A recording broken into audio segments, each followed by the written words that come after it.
Isang magandang umaga na naman sa ating mga viewers. Ito naman tayo mga idol, isang biyahe na naman ang ating papuntahan. At pwede po kami ninyong samahan. Shoutout pala sa ating mga viewers dyan sa Davao City. Lahat dyan sa Cebu City, mga viewers po natin.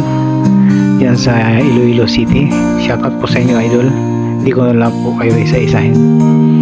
At mga viewers natin ng NCR, Quezon City,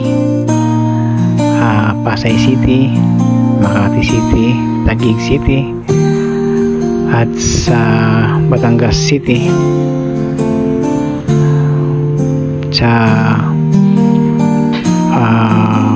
Bulacan, at punta po tayong north.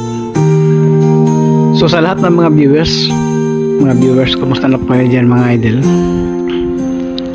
Dito pa rin kami.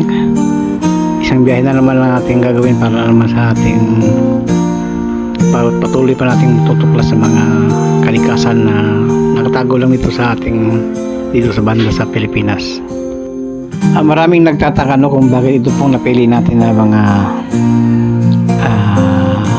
napili natin na content ang pagbibiyahe, pero marami naman ng iba nagsasabi kung idol at sobrang init din naman sa daanan.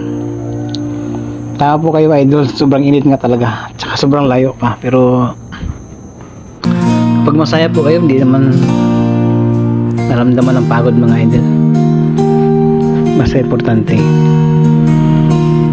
masaya ka sa mga ginagawa mo idol.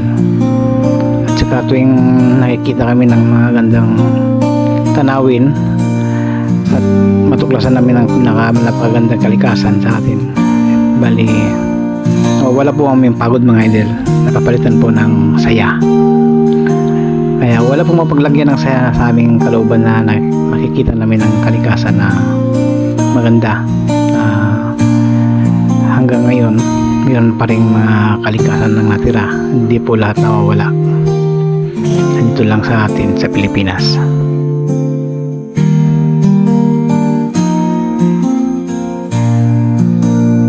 Bali, swerte po tayo itong araw mga idol dahil sa wala pong bagyo, wala pong ulan. Hindi gaya nung nakaraan na napasapag po tayo ng lakas ng bagyo at sobrang dulas ng daanan, basang-basa kami. So ito po yung mga na-encounter natin mga idol dito sa mga ganitong content na